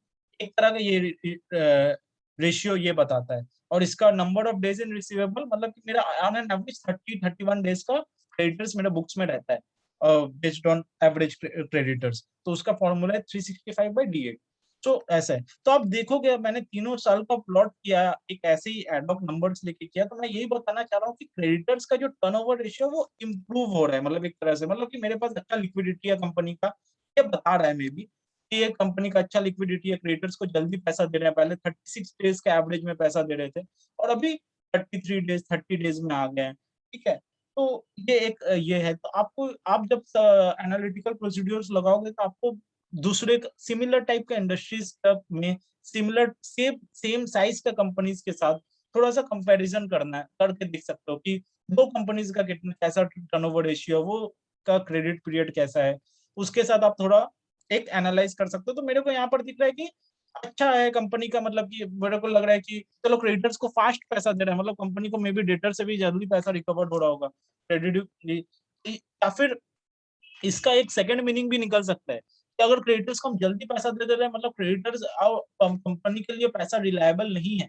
ऐसा भी हो सकता है कि यार अब पार्टी लोग ज्यादा उसको क्रेडिट में खरीदने नहीं दे रहे हैं, ज्यादा टाइम पीरियड नहीं दे रहे हैं, मतलब इसका क्रेडिट वर्दीनेस उतना भी ज्यादा स्ट्रांग नहीं है, क्योंकि क्रेडिटर्स को हम जल्दी जल्दी पैसा दे रहे हैं। तो वो डिपेंड करता है आप कैसा कैसा कंपनीज में काम कर रहे हो और क्या है, आप कैसे उसको देख रहे हो और फिगर्स कैसा है। बट मैं बस इतनी बताने की कोशिश करूँ कि ऐसे करके एनालिटिकल प्रोसीड्यूर्स आप कर सकते हैं, ठीक है। तो ऐसे करके, और सिमिलरली मैंने थोड़ा सा एक एचयूएल का भी करने का कोशिश किया। ऑब्वियसली मैंने एचयूएल का ऑडिट नहीं किया अभी, तो मेरे को उसमें ये नहीं पता, बट मैं यही बोल रहा था कि आप दूसरे कंपनीज का भी करके देख सकते हैं। तो यहाँ पर आप देख रहे हो कुछ प्लस माइनस दिख रहा है फिगर्स में। तो एक्चुअली क्या है कि मैंने एचयूएल का जो किया है, फिगर्स आप देख लोगे। तो मैंने यहाँ पर जो यहाँ पर क्या है कि उसके बैलेंस शीट में तो परचेज मिलेगा नहीं फट से, क्योंकि उसमें आता है कॉस्ट ऑफ मटेरियल कंज्यूम। तो कॉस्ट ऑफ मटेरियल कंज्यूम क्या होता है? Opening plus purchase minus closing stock, minus closing. तो मैंने क्या किया है, कॉस्ट ऑफ मटेरियल कंज्यूम को लिया है, प्लस क्लोजिंग किया है, माइनस ओपनिंग किया है। और ये जो फर्स्ट वाला जो नंबर है ना, ये है purchase of stock in trade का नंबर। तो वैसे करके मैंने 22,000 फिगर लाया है। अब मैं मान के चल रहा हूँ कि यही क्रेडिट परचेज है। सिमिलरली ट्रेड क्रेडिटर्स को मैंने opening plus closing divided by 2 करके किया है। और ये फिगर्स आपको एक मैं दिखा देता हूँ, सॉरी शिट, एक मैं दिखा देता हूँ यहाँ पर बैलेंस शीट में। अब बैलेंस शीट में जाओगे, सो बैलेंस शीट में आपको यहाँ पर दिखेगा ट्रेड ट्रेड पेबल्स का फिगर, तो आपको यहाँ दिख जाएगा। Financial assets, current assets, sorry current trade payables यहाँ पर दिख रहा है 8735। तो मैंने वही 8735 और 677535 वैसे टाइप का कुछ फिगर्स को 8627, सो वैसे ही फिगर्स को पकड़ के मैंने डिवाइडेड बाय 2 किया है। और सिमिलरली मैंने परचेजेस के लिए नीचे गया था, मैं नोट्स में गया था, यहाँ पर मेरे को कॉस्ट ऑफ मटेरियल कंज्यूम मिला था पीएल में, revenue from operation, sale, raw material consumed, ये रहा कॉस्ट ऑफ मटेरियल कंज्यूम्ड। तो यहाँ पर कुछ फिगर्स मिल रहा था 1302022412। सो वैसे ही कुछ फिगर मैंने लेके करने, हाँ फिगर्स चेंज दिख रहा है, हाँ तो बेसिकली 7121 ऐसे ही फिगर है ना मेरा, 7121। अच्छा, ठीक है। तो कुछ मेरा फिगर्स में थोड़ा बहुत चेंज है, बट सिमिलर टाइप का ही फिगर्स है। मैंने शायद टाइप करने में कहीं इधर उधर ईयर्स में चेंज किया होगा। बट मैं यही बताने की कोशिश कर रहा हूँ कि आप यहाँ से purchase of stock in trade उठा लेना, जैसे यहाँ पर 7121 है, और यहाँ पर से 15432 ये उठा लेना, 7121 प्लस 15432, और उसके साथ प्लस क्लोजिंग स्टॉक कर लेना और फिर माइनस ओपनिंग स्टॉक कर लेना। तो एक तरह से वही मेरा परचेजेस हो जाता है। क्लोजिंग स्टॉक का फिगर आपको इधर पर मिल जाएगा, बैलेंस शीट में आता है क्लोजिंग स्टॉक का, रॉ मटेरियल्स का फिगर। याद रखना रॉ मटेरियल ही लेके चल रहा है। और अ, और ओपनिंग स्टॉक को लास्ट ईयर का क्लोजिंग स्टॉक जो होगा वो इस साल का ओपनिंग स्टॉक है, तो उससे आप माइनस कर देना। तो उससे और एवरेज क्रेडिटर आ गया, तो टर्नओवर रेशियो जैसे मैंने पहले निकाला था वैसा निकल जाएगा, और number of days in receivable भी आ जाएगा, और क्रेडिटर्स एज अ परसेंटेज तो ये आ जाएगा। तो इसमें आप देख सकते हैं कि पहले 2.56 था FY19 में, उसके बाद थोड़ा कम गया, मतलब क्रेडिटर्स को हम थोड़ा डिले करके पेमेंट किए। और कोविड का इम्पैक्ट दिख रहा है कि FY20 में कोविड आया था, तो मार्च के समय में थोड़ा डिले हुआ होगा पेमेंट में, उस साल में फिर से थोड़ा सा इम्प्रूव हो गया। और अच्छा खासा FY21 में अच्छा खासा इंप्रूवमेंट दिख रहा है, और जल्दी पेमेंट कर रहे हैं। Turnover ratio is increasing, turnover ratio is increasing, मतलब हम जल्दी फास्ट पे करें। एक साल में पहले हम 2.5 टाइम्स पे करते थे, अभी 2.8 टाइम्स पे करें। उसी तरह अगर नंबर ऑफ डेज में बात करें तो 131 डेज में अभी हमारा पेमेंट हो जा रहा है, और ये 147 डेज में। बस मैं एक पिक्चर दिखाने की कोशिश कर रहा हूँ कि कहीं ना कहीं it makes sense that means ऐसे एनालिटिकल प्रोसीड्यूर्स करके, and then you can make decision. अगर आपको बहुत ज्यादा वेरिएशन मिला, कहीं 39% से आपको यहाँ पर 10% दिख रहा है, मतलब, या फिर बहुत ज्यादा एक परसेंटेज में ईयर ऑन ईयर गैप दिख रहा है या फिर सिमिलर इंडस्ट्री से आपको डिफरेंस दिख रहा है, तो आप उस बेसिस में अपना डिटेल्स सब्सटेंटिव चेकिंग को इतना ज्यादा बढ़ा या कमा सकते हो, तो आपको एक तो आइडिया मिल जाता है। इस तरीके से एनालिटिकल प्रोसीड्योर्स का कंफर्ट लिया जाता है। I hope this is clear. Analytical procedures. अब मूव करते हैं फिगर्स। वही फिगर्स थोड़ा देख लेना, कोशिश करना कि फिगर्स, अच्छा 11572, हाँ कोशिश करना कि फिगर्स मेरा अपने जब एचयूएल का एनुअल रिपोर्ट खोलो तो यहाँ से कुछ मैच कर पाए। ये सारा फिगर्स ओपन फिगर्स है, थोड़ा थोड़ा मैंने स्क्रीन में दिखा दिया फिगर्स को एक एक करके, तो मतलब कि एक बार थोड़ा देख लेना, मेरे को शायद टाइपिंग करने में कुछ गलती हो ही सकता है, ठीक है, so please don't mind. Moving next, तो मैंने ये सब्सटेंटिव प्रोसीड्योर्स किया, तो ऐसे ही करके मैं मूव कर रहा हूँ। तो क्लोजिंग बैलेंस का मैंने एक बार एनालिटिकल प्रोसीड्योर्स किया, अब मैं सब्सटेंटिव प्रोसीड्योर्स करूंगा। तो जीआरआईआर का तो मेरा हो गया। अब क्रेडिटर्स में क्या, मैंने ऑलरेडी लेजर में देख लिया था, लेजर में बैलेंस ठीक था, बट लेजर देख के क्या मेरा काम होगा? लेजर देख के तो मेरा काम होगा नहीं, क्योंकि मेरे को एजिंग चाहिए कि कब से पैसा पड़ा हुआ है, क्यों पैसा पड़ा हुआ है, क्यों पार्टी पैसा नहीं दे रहा है, क्यों, सॉरी, कब से पैसा पड़ा हुआ है, क्यों हम लोग पार्टी को पैसा नहीं दे रहे हैं, और उसमें क्या कोई डेबिट बैलेंस भी आ रहा है क्या, क्या है, वो देखना है। तो उसके लिए हमको एजिंग मानना पड़ेगा। तो मैं गया क्लाइंट के पास, क्लाइंट को बोला कि देखो लेजर तो मेरे को मिल गया, लेजर तो हम खुद ही सिस्टम से निकाल निकाल लिए हैं, लेकिन अब हमको आप एक एजिंग पकड़ाइए, एजिंग दीजिए, एजिंग का एनालिसिस करना है। तो एजिंग का एनालिसिस करने का हम लोग ने मांगा और क्लाइंट ने हमने एजिंग दिया। तो एजिंग ऐसा दिया और एजिंग ऐसे करके दिख रहा है, पार्टीज नेम आ रहा है, पार्टी का नाम आ रहा है, डॉक्यूमेंट टाइप्स आ जा रहा है, कुछ इनवॉइसेस का नंबर आ जा रहा है, जीआरएन कब बना था वो दे रहा है, ड्यू डेट कब है इसका वो भी दे रहा है, आउटस्टैंडिंग कितना है, और यहाँ पर एज बता रहा है इसका। तो ये जो एज बता रहा है, अब सबसे पहला एक्टिविटी, जैसा याद रखना जैसे हमने लेजर में किया था कि सबसे पहले हम लेजर का क्लोजिंग बैलेंस मैच कराते, हम भी यहाँ पर क्लोजिंग बैलेंस मैच कराएंगे। भाई पहले आपका एजिंग चेक करने से पहले फिगर तो मैच कर रहा है ना लेजर ट्रायल के साथ, वो हम देखते हैं। तो यहाँ पर मैं देखा तो यहाँ पर आ रहा है 42,90,910, लेकिन मेरा ट्रायल में क्या था, 42,95,910। तो यहाँ पर एक मिसमैच आ गया। तो पहले मैं क्लाइंट को बोला भाई आपको तो मैच ही नहीं कर रहा है। तो बोले, वो मेरे को बोला कि देखिए हम ये सिस्टम से निकाल के दिए और सिस्टम से यही निकल के आ रहा है। वो मेरे को रीजन नहीं बता पाया क्यों, हमको दिखना पड़ेगा, हम दिख रहा है कैसे है। तो मेरा एक तो रिकंसाइल डिफरेंस आ गया। बट आप लोग स्मार्ट है, आप लोग ने अगर डेटर्स वीडियो देखा होगा तो आप लोग को पता है कि ऐसा रीजंस का मतलब one reason what it can be, मतलब there might be various reasons, but एक रीजन क्या हो सकता है इसका आपको थोड़ा बहुत रफ आइडिया है कि आपका क्रेडिटर्स का क्रेडिटर एजिंग और क्रेडिटर का लेजर में डिफरेंस क्या है। और वो रीजन यही है, सब लेजर और जीएल का कंसेप्ट, कि उसका may be directly main GL में हिट कर दिया होगा और सब लेजर में नहीं हिट किया होगा, मेन जीएल में हिट कर दिया होगा। अब सब लेजर जीएल क्या है, प्लीज प्लीज प्लीज डेटर्स का वीडियो देखना, मैंने बहुत अच्छे से उधर बता दिया है कि सब लेजर और जीएल में क्या डिफरेंस होता है। वहां पर ये भी बताया कि परचेज और सेल रजिस्टर क्यों नहीं मैच करता है, और परचेज सेल रजिस्टर क्या, इन्वेंट्री लेजर, वो कहीं भी वो लॉजिक अप्लाई होता है। फिक्स एसेट रजिस्टर और फिक्स एसेट लेजर में क्यों नहीं मैच करता है, सब जगह लॉजिक अप्लाई होता है। सो बेसिकली मैंने बता दिया सब लेजर और मेन जीएल का डिफरेंस है। अब आते हैं एक एक करके एनालाइज करते हैं। तो याद रखना, जैसे डेटर्स में हम लोग बहुत ज्यादा ये थे कि यार आपको आपको पैसा नहीं दे रहा है कितने दिन से, तो आप इसको प्रोविजन कीजिए, प्रोविजन कीजिए। लेकिन यहाँ पर ना आपको पैसा नहीं दे रहा है बहुत दिन, आप पैसा नहीं दे रहे हो उसको बहुत दिन से, तो आप फट से नहीं बोल सकते कि यार राइट बैक करिए, राइट बैक करिए। आप ना उससे ज्यादा समझिएगा भाई आप, मतलब पार्टी पैसा नहीं ले रहा है ऐसा कैसे हो सकता है, आपको वो पॉइंट ऑफ व्यू से सोचना है, क्योंकि राइट बैक में तो उसका फायदा है। तो आपको ये देखना है कि क्रेडिटर का मतलब why credit balance is lying, मतलब पार्टी को वो पैसा क्यों नहीं दे रहा है या पार्टी क्यों नहीं मांग रहा है, ऐसा कैसे हो सकता है। तो ये थोड़ा ज्यादा वाइटल चीज है, ठीक है, इसमें देखने का।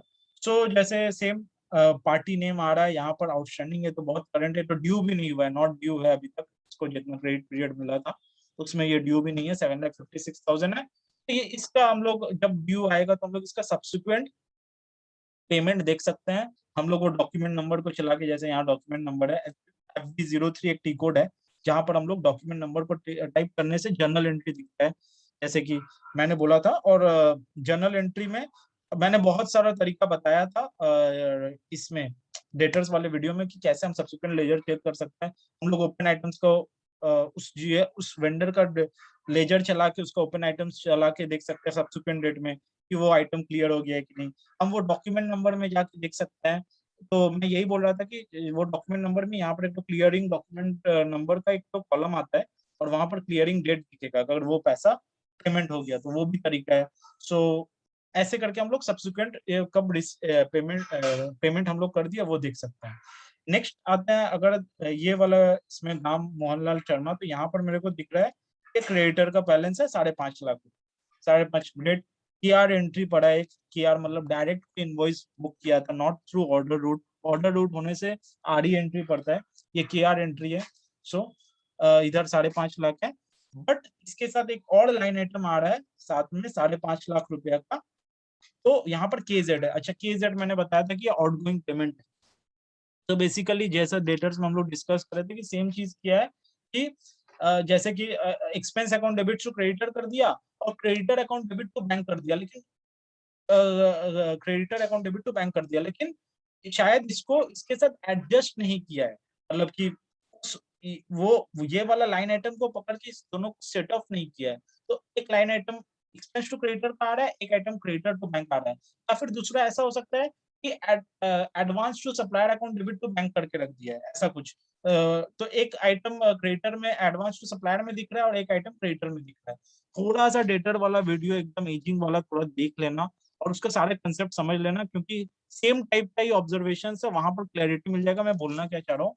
तो बेसिकली मैं यही बोलना चाह रहा हूँ कि क्रेडिटर तो जब वो फर्स्ट एंट्री मारा था एक्सपेंस टू क्रेडिटर तो 5,55,000 का, उसके बाद उसको क्रेडिटर टू बैंक ये एंट्री जब वो मारता है क्रेडिटर टू बैंक, तो उसको यही लाइन आइटम पकड़ के मारना पड़ता है कि क्रेडिटर इस डॉक्यूमेंट नंबर को आपको क्लियर करना है। आप बताइए कौन सा डॉक्यूमेंट नंबर को आपको डेबिट करना है। सो तब क्या होता है कि ये लाइन आइटम और ये लाइन आइटम दोनों नॉक ऑफ हो जाता है, ये उड़ जाता है और ये भी उड़ जाता है। सो लेकिन अगर वो ऐसा नहीं किया और वो एक नया डॉक्यूमेंट नंबर क्रिएट किया और मारा क्रेडिटर टू बैंक, सो दो line item creditor to bank ऐसा एंट्री मार दिया वो क्रेडिटर टू बैंक, तो यहाँ पर एक क्रेडिट बैलेंस भी दिखेगा, यहाँ पर एक डेबिट बैलेंस भी दिखेगा क्रेडिटर में। और तो फिर क्या होता है कि मैनुअल और एक एंट्री मारना पड़ता है और ये दोनों को नॉक ऑफ कर देना पड़ता है, क्योंकि दो दो लाइन आइटम दिखा के फायदा नहीं है। वो होता है ओपन आइटम्स, ऑल आइटम्स, ये सब का कंसेप्ट मैंने वहां पर डिटेल्स में बहुत अच्छे से समझाया, तो पहले वो देख लेना, उसके बाद ही ये देखना। तो I will recommend that, because वो होता है। दूसरा चीज क्या हो सकता है कि क्रेडिटर टू बैंक नहीं करके यहाँ पर कर दिया advance to supplier to bank, तो लेकिन क्योंकि ये स्पेशल जीआर चला के अगर एजिंग दिया होगा, अच्छा हाँ, एडवांस नहीं है, advance to supplier to bank यहाँ पर नहीं आएगा अगर वो स्पेशल जीआर नहीं चलाएगा। सो बेसिकली यही है, ऐसा है। तो क्रेडिटर टू बैंक को सेट ऑफ करना पड़ता है। अच्छा, ये हो गया। नेक्स्ट है 14 फेब में 8 लाख रुपया देके रखे हैं, 8 लाख रुपया हमें देना है और हमने अभी तक नहीं दिया। 2000 दिन हो गया, 2022 दिन हो गया। सो ऐसा टाइप का लाइन आइटम्स आपको मिल सकता है एजिंग में। सो आपको यही देखना है यार, क्यों आप आदमी को पैसा नहीं दे रहे, क्या कोई डिस्प्यूट हुआ है, क्या कुछ है क्या। अगर कोई डिस्प्यूटेड केस है और अब लग रहा है कि नहीं नहीं अब तो और पेमेंट नहीं होगा, वो पार्टी ने बहुत बड़ा फॉल्ट किया है, कुछ कंप्लायंस नहीं किया है, या कुछ उसका वेंडर्स का कंप्लायंस बचा रह गया है, तब आप इसको बोल सकते हो मैनेजमेंट को, इसको राइट बैक कर लीजिए। अगर 4-5 साल हो गया है तो तब आप प्रपोज कर सकते हो क्लाइंट को, है ना। नेक्स्ट लाइन आइटम जैसा है कि 12 लाख रुपया आ रहा है, 12 लाख रुपया और डेबिट बैलेंस आ रहा है। तो इस केस में क्या हुआ होगा कि उसने creditor account debit to bank account entry मार दिया है और 12 लाख है, 75 डेज है, लेकिन उसने ये पैसा डेबिट बैलेंस क्रेडिटर में नहीं आता। डेबिट बैलेंस को हम लोग को अलग से दिखाना पड़ता है, डेबिट बैलेंस को हम लोग को अलग से एडवांस टू सप्लायर में दिखाना पड़ता है, ऑन द एडवांस फ्रॉम हाँ, एडवांस टू सप्लायर में एसेट साइड में दिखता है। इट कैन नॉट बी, मतलब आप क्रेडिट ऑफ बैलेंस और डेबिट बैलेंस को एक साथ ऐसे नॉक ऑफ करके नहीं दिखा सकते, क्योंकि वो वाला पैसा अनटिल अनलेस वो सेम पर्पस के लिए हो, मतलब एक ही पर्पस में आपने दिया है, सॉरी एक ही पर्पस के लिए उसी पीओ के अगेंस्ट में आपने, जैसे कि यहाँ पर क्या था 5.5 लाख रुपए हमने पेमेंट कुछ मटेरियल रिसीव किया और उसके बाद 5.5 लाख रुपए को उसी के अगेंस्ट में पैसा दिया था, तो इसको आप नॉक ऑफ करके निकाल सकते हो। लेकिन अगर आपने एडवांस दिया है किसी और पर्पस के लिए, किसी और पीओ का आइटम के लिए जिसका माल भी नहीं आया कुछ भी नहीं, तो आपको उसको एडवांस टू सप्लायर में दिखाना है rather than showing it in the creditors ledger, तो वो क्रेडिटर में नहीं आएगा, वो एडवांस टू सप्लायर में एसेट साइड में दिखेगा, आप उसको नेट ऑफ करके नहीं दिखा सकते, that is also a point for you. इधर पर कोई फिगर्स नहीं है, शायद डिलीट हो गया होगा, शॉर्ट पेमेंट, ओके, सॉरी ये डिलीट हो गया होगा। सलमान इधर पर क्या है, 4 लाख रुपीज 75 डेज, सेम है, 75 डेज हो गया। आप देख सकते हो कि इसका क्रेडिट पीरियड कंपनी का क्या है, इसको क्यों होल्ड करके रखा है। जो बहुत बहुत बहुत कंपनीज में छोटा छोटा दिन में आपको थोड़ा थोड़ा अमाउंट होल्डेड दिखेगा। रीजन हो सकता है कि पार्टी ने शायद जीएसटी का कंप्लायंस नहीं किया है, उसने अपनी जीएसटीआर 3B में रिफ्लेक्ट नहीं किया है, या फिर वेजेस वेजेस का अगर कोई सर्विस प्रोवाइड कर रहा है, कोई लेबर्स प्रोवाइड कर रहा है, तो शायद सर्विसेज का कंप्लायंस नहीं किया है। तो ये सब रीजंस आपको मिलेगा, तो आप इसके ऊपर भी फॉलो अप करके देख सकते हो कि आप कितना फॉलो अप कर रहे हो पार्टी से कि ये सब करवाने का, आपको जीएसटी नहीं दिखाया है, या ये रीजन है, क्या रीजन है आप इसको पेमेंट नहीं कर रहे हो। तो जो कंपनीज में सब पेमेंट ब्लॉक लगा रहेगा, और पेमेंट ब्लॉक लगा रहेगा, तो पेमेंट ब्लॉक का रीजन देख सकते हो कि आपने इसको आप, क्योंकि मैक्सिमम बिग ऑर्गेनाइजेशंस में क्या होता है कि वो इंडिविजुअल वेंडर्स पकड़ के पेमेंट नहीं करते हैं। उन लोग का नॉर्मल होता है कि ड्यू डेट आएगा, हम लोग प्रपोजल चलाएंगे, मतलब हम लोग एक रन चलाएंगे, और सारा सारा जो जो आइटम्स का जो जो क्रेडिटर्स का ड्यू है वो सारा का पैसा निकल जाएगा। तो इसीलिए वो वहां पर किसी किसी को अगर मेरे को होल्ड कराना होता है तो ब्लॉक लगाना पड़ता है, पेमेंट ब्लॉक बोलते हैं उसको। वो भी दिखता है सिस्टम में, और वो पेमेंट ब्लॉक्स का भी अलग अलग, पेमेंट ब्लॉक्स का अलग अलग मतलब होता है। जीएसटी ब्लॉक होता है, मतलब पार्टी ने जीएसटी का कंप्लायंस नहीं किया है, कोई और दूसरा चीज ब्लॉक होता है, मतलब कुछ और पर्पज के लिए ब्लॉक होता है। तो वैसा वैसा ब्लॉक्स आएंगे, और वैसा ब्लॉक्स को आपको कैसे टैकल करना है, मतलब आप देख सकते हो क्या रीजंस है, और वो रीजंस के ऊपर फिर वेंडर ने एक्शन लिया कि नहीं। आप अगर इंटरनल ऑडिट करो तो आप ये सब डेप्थ में कर सकते हो, और आप अपनी तरफ से कितना फॉलो अप करो, मतलब ऑर्गेनाइजेशन अपने अपनी तरफ से कितना फॉलो अप कर रहा है ये सबको ठीक करने के लिए। नेक्स्ट आता है ये पार्टी, सेम 6 लाख रुपीज इसका पेमेंट है, क्या रीजन है, 6 लाख रुपीज अभी तक पेमेंट क्यों नहीं किए, 2 लाख रुपीज पेमेंट है, इसका भी है कि क्या रीजन है। तो ऑब्वियसली आप जब स्टैट्यूटरी ऑडिट करें तो आप इतना करंट के ऊपर ज्यादा, मतलब बहुत ज्यादा आप नहीं देख सकते, आपको थोड़ा सा पहले बात तो आपको मटेरियलिटी आ जाता है क्वेश्चन में। मटेरियलिटी, आपका एक मटेरियल अमाउंट होगा जिसके नीचे का ट्रांजेक्शन तो आप दिखेंगे ही नहीं, और उसके बाद आप थोड़ा मेजर मेजर ओल्ड आइटम्स पे ही ज्यादा फोकस करेंगे यहाँ पर, क्योंकि सब आ रहा है। तो मैं आपको बस खाली थॉट प्रोसेस बताने का कोशिश कर रहा हूँ कि हर, अब आपके टाइम के ऊपर है कि आप हर थॉट प्रोसेस में क्या क्या मतलब हर लाइन आइटम में क्या क्या थॉट प्रोसेस लगा सकते हैं, बेसिकली क्या रीजन होगा, आपको फॉलो अप डॉक्यूमेंट्स देखना है, वो मेरा बोलने का ऑब्जेक्टिव है। नेक्स्ट आ जाता है मोहना वासवा, 14 जुलाई, 15,000 रुपए का डेबिट बैलेंस है। तो ये एक बहुत क्रुशियल है। तो आपको ना, एक तो है कि क्रेडिट बैलेंस में पैसा क्यों नहीं दे रहे हैं, और दूसरा है कि अगर कोई डेबिट बैलेंस आ रहा है तो दूसरा पार्टी कितना अक्नॉलेज किया है। जैसे कि मैं हम लोग जब जीआरआईआर का वीडियो, इसलिए मैंने जीआरआईआर का वीडियो पहले करवाया कि जीआरआईआर में किसी को बाद में 1 साल बाद मेरे को लगा कि नहीं इसका मटेरियल ठीक नहीं था, क्योंकि मेरा कंजम्पशन में भी टाइम लग गया, कुछ भी आ गया, कोविड आ गया, 3-4 महीना से मेरा कंजम्पशन हुआ ही नहीं। और बाद में मैंने क्या किया, मटेरियल ठीक नहीं था, पार्टी को तो ऑलरेडी मैंने जीआरएन भी बना दिया, मतलब कि परचे inventory account debit to GRIR भी कर दिया, और GRIR account debit to vendor भी कर दिया, और vendor account debit to bank भी कर दिया। तो पार्टी को पैसा चला गया, बाद में मेरे को लगा नहीं नहीं उसका मटेरियल ठीक नहीं था, तो मैं बोलता हूँ इसका अब जीआरएन को रिवर्स करते हैं। तो जीआरएन को रिवर्स किया तो एंट्री हुआ जीआरआईआर अकाउंट डेबिट टू इन्वेंट्री, और वेंडर को भी डेबिट नोट खड़ा कर दिया कि वेंडर अकाउंट डेबिट टू जीआरआईआर, बस। और वेंडर को डेबिट नोट खड़ा कर दिया, लेकिन आपने वेंडर को कम्युनिकेट किया क्या कि तुमसे मेरे को 15,000 रुपया मिलना है। ये सब का कौन ये देगा, अगर कल को वेंडर तो चला गया, वेंडर तो बेच के चला गया माल। तो आपको डेबिट बैलेंसेस को बहुत ज्यादा अच्छे से फोकस करना है कि डेबिट बैलेंस क्यों आ रहे हैं, क्या रीजन है, आपने कम्युनिकेट किया कि आप कितना फॉलो अप कर रहे हैं उस वेंडर से कि ये पैसा आए आपके पास। तो आपको डेबिट बैलेंसेस पे ध्यान रखना है।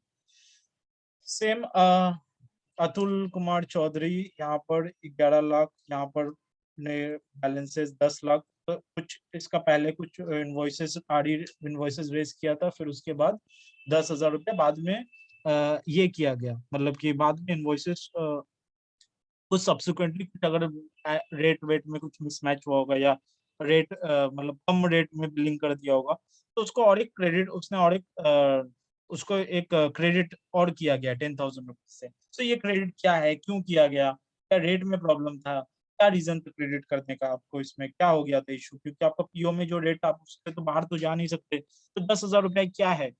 तो ऐसे चीजों को भी आप देख सकते हैं। भरत ट्रेडर्स आ गया।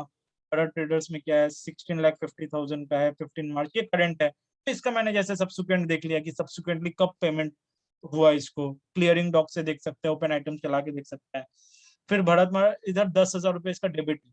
तो यहाँ पर 10,000 रुपया जो डेबिट है ये एडजस्ट हो रहा है क्या, पार्टी ने एक्नॉलेज किया है क्या 10,000 रुपया मेरा जो डेबिट है। तो ये सब पॉइंट ऑफ व्यू से आप देख सकते हैं।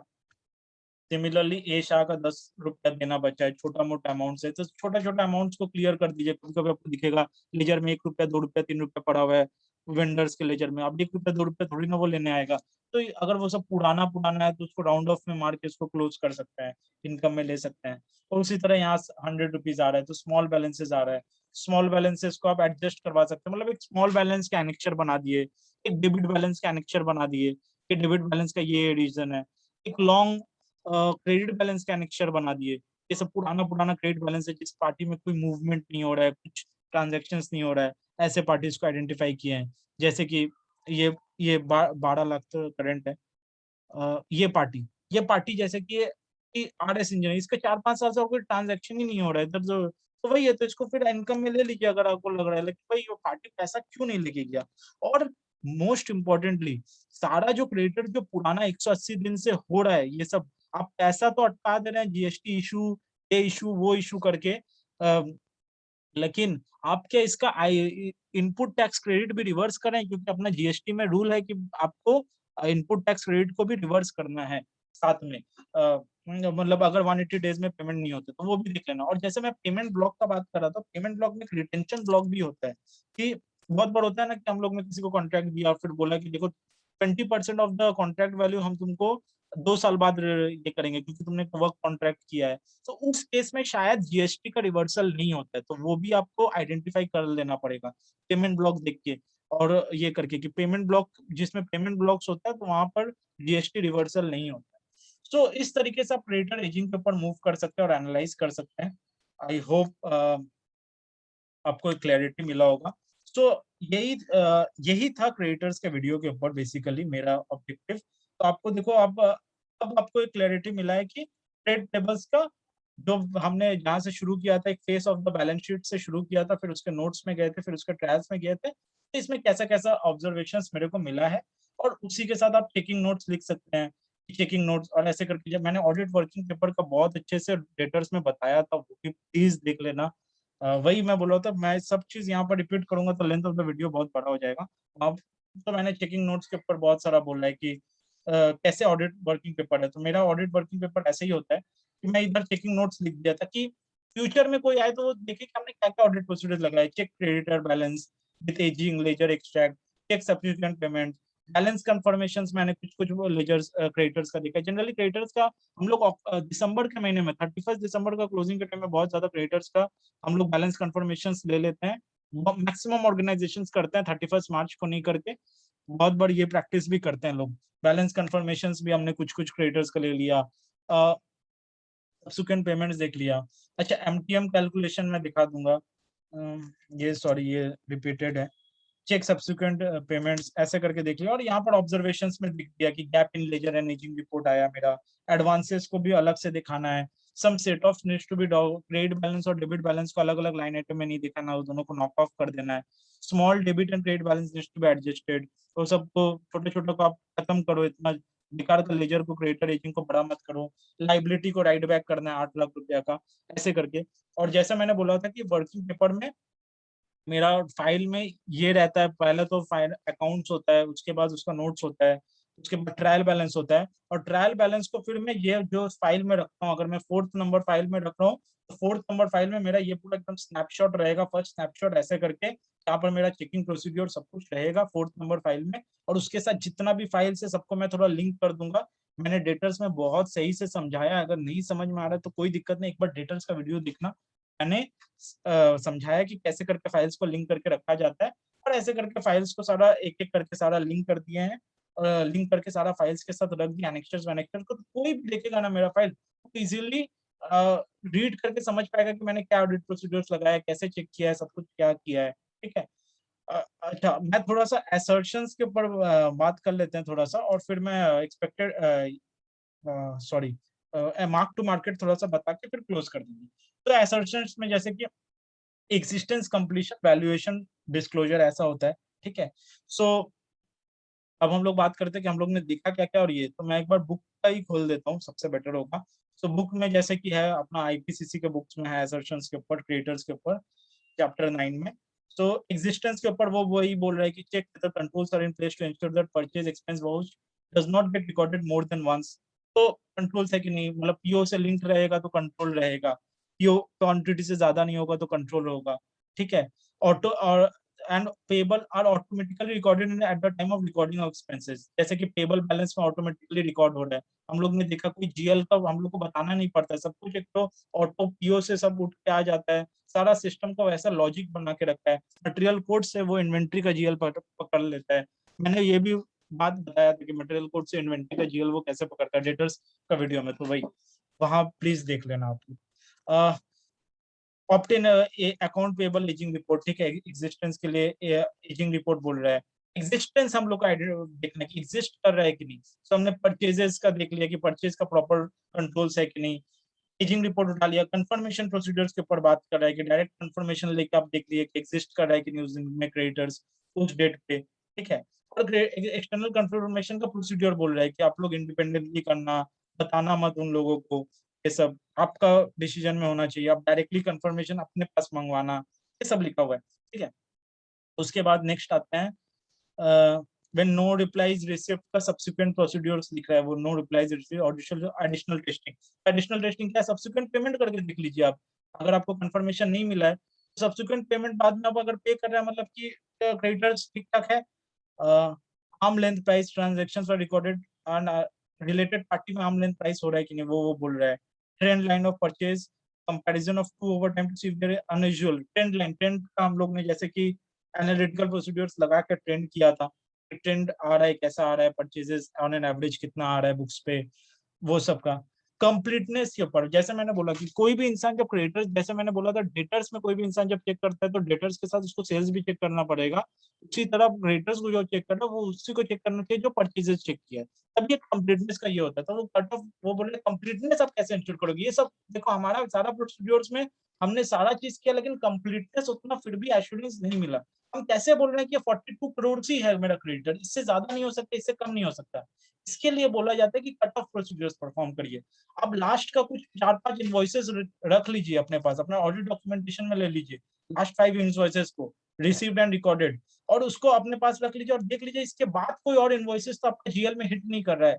उसी तरह आप कुछ should have been booked in the form and included, इसके बाद का तो कुछ और इनवॉइसेस नहीं है जो कि ये है।